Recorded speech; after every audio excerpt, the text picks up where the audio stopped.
আছেন আমার আরেক কলিগ, দীর্ঘদিন আমরা একসাথে কর্পোরেশনের কাজ করি, ডেপুটি মেয়র অতীন ঘোষ। আর আমার পার্টিকুলারলি বস, আমি যার অধীনে এমএলএ এবং মেয়র, আমাদের কর্পোরেশনের চেয়ারম্যান এবং দক্ষিণ কলকাতার সাংসদ মালা রায় আছেন,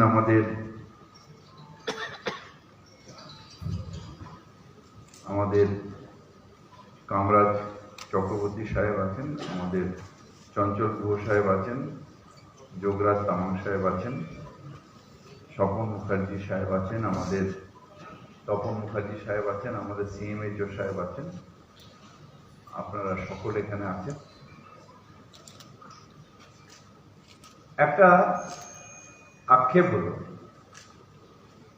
আমি অতীনকে বলেছিলাম যে সবকিছু আমরা সাউথে করি, স্টার থিয়েটারটা নর্থে, তুই এখানে কর, তাহলে আমরা সবাই মিলে আসি। যদি আমার নিজের আসতে একটু লেট হয়েছে, তার কারণ আমার বাড়িতে বেরোতে অসুবিধা হয়েছিল, খিদিরপুর এত লোক হয়ে গেছিল আজকে যে শেষ করে আসতে একটু টাইম লেগেছে।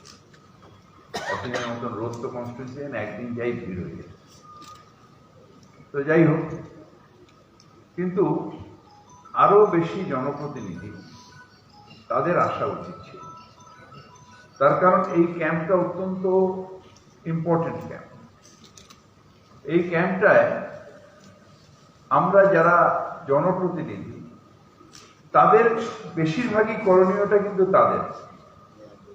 ডাক্তার তার নিজের ডিউটি ডিসচার্জ করে, ডগ পন্ড হবে, অ্যানিমেল হাজবেন্ডারি ডিপার্টমেন্ট তাদের টাকা দেবে, এগুলো সব ঠিক আছে, সিস্টেম, গভর্নমেন্টের সিস্টেম, সেই সিস্টেমটা আছে। কিন্তু জনপ্রতিনিধি যদি একটা এলাকায় সচেতন না হয়, তাহলে কিন্তু সেই এলাকায় হাজার গভর্নমেন্ট টাকা দিয়ে হাজার চেষ্টা করুন, সেই এলাকায় প্রকৃত যে অসুবিধাগুলো সেগুলো কোনোদিনই আমরা মেটাতে পারব না। আমরা সবাই যারা জনপ্রতিনিধি, তারা সবাই এই ব্যাপারটা নিয়ে আমরা ভুক্তভোগী। যেরকম এলাকায় কুকুর বেড়ে চলে, দুটো গ্রুপ, একটা গ্রুপ কুকুরকে খাওয়ায় আর একটা গ্রুপ কুকুরকে তাড়ায়। এই দুটোর মাঝখানে রেফারির কাজটা আমাদের করতে হবে। আমি একটা ছোট্ট গল্প বলি। একদিন আমি তখন মন্ত্রী, মেয়র না, মন্ত্রী, আর চেতলায় আমি তখনও জনপ্রতিনিধি ছিলাম।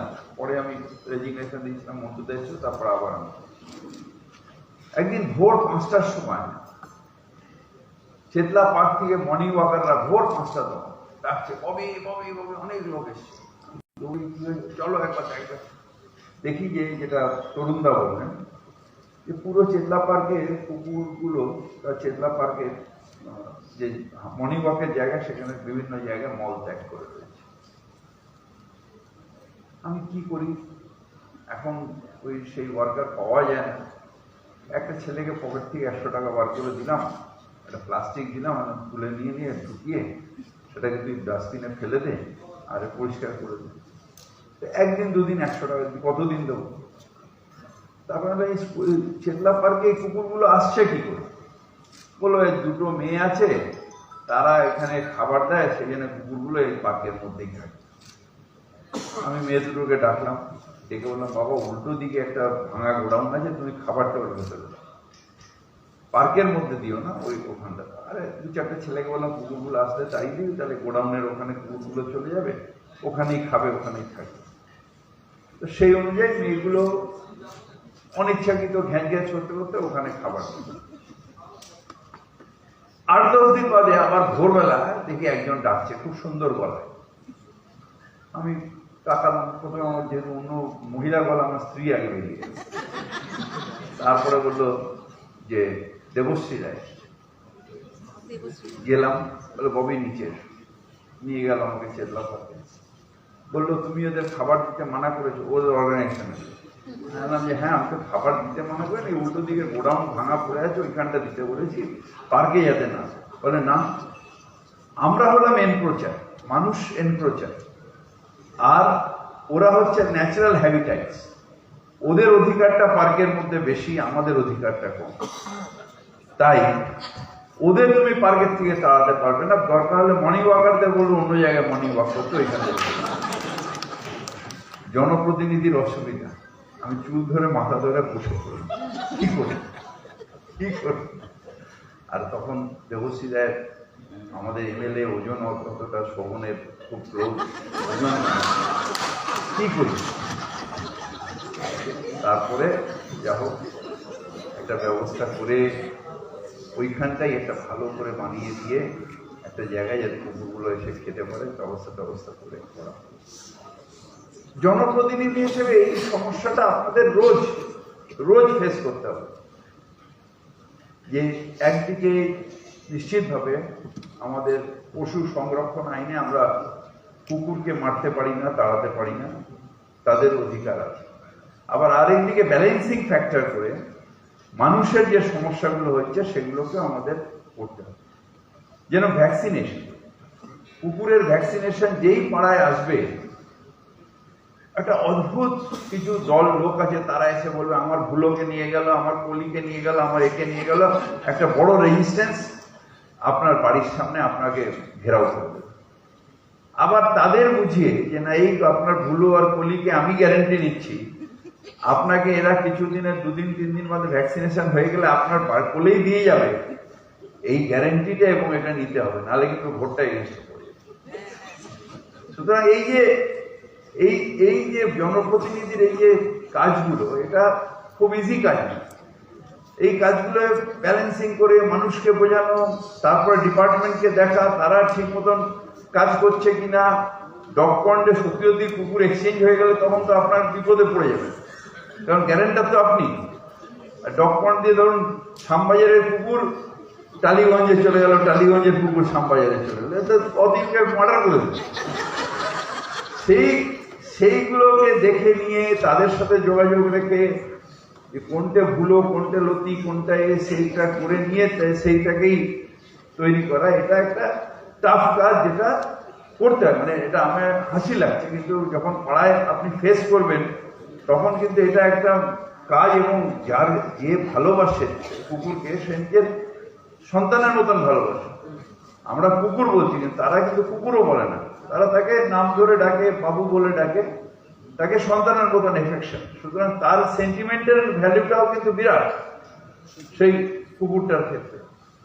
তার সেন্টিমেন্টে দিয়ে সেই রেসপন্সিবিলিটি আছে জনপ্রতিনিধি। সেই জন্য আমি বলছিলাম যে জনপ্রতিনিধিদের এই যে আমরা কি কাজ করছি, তার প্রসেসটা কি, এই ভ্যাকসিনেশন করা এবং তারপর এই ডগ পন্ডে অপারেশন করা, এই কাজটা যে কতটা ইম্পর্টেন্ট, এটা জনপ্রতিনিধিদের জানানো। যতদিন একটা ঘরের মধ্যে 10 জনকে নিয়ে একটা মিটিং করে নিত, তখন টাকা পাঠিয়ে দিত, অফিস যারা আমাদের ডাক্তারবাবুরা রয়েছেন, অফিসার রয়েছে, তারা তো প্রজেক্টগুলো রেডি করে দিত, কাজটা হয়ে। তাহলে জনপ্রতিনিধিদের ডাকারই দরকার ছিল।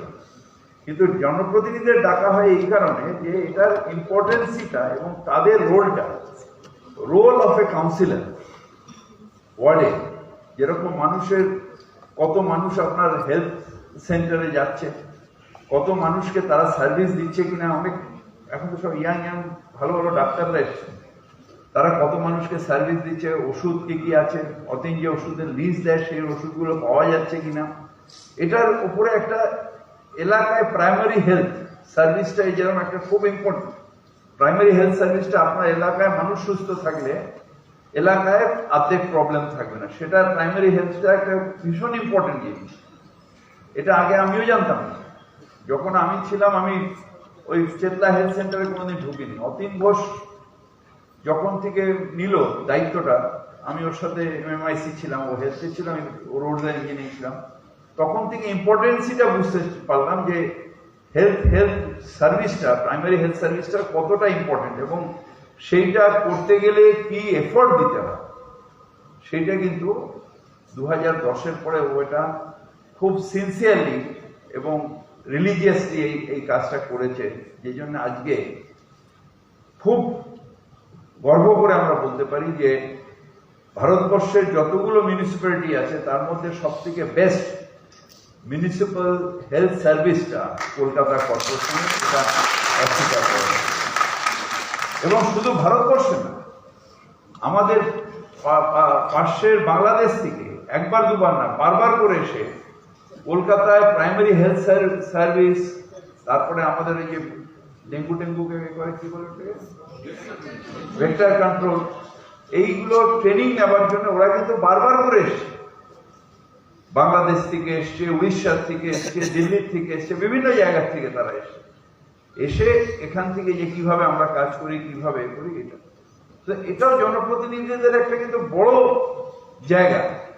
এই যে কিছুদিন আগে আমরা সবাই মিলে এলাকায় এই যে হই হই করে আমরা জিতলাম, কারণটা কি?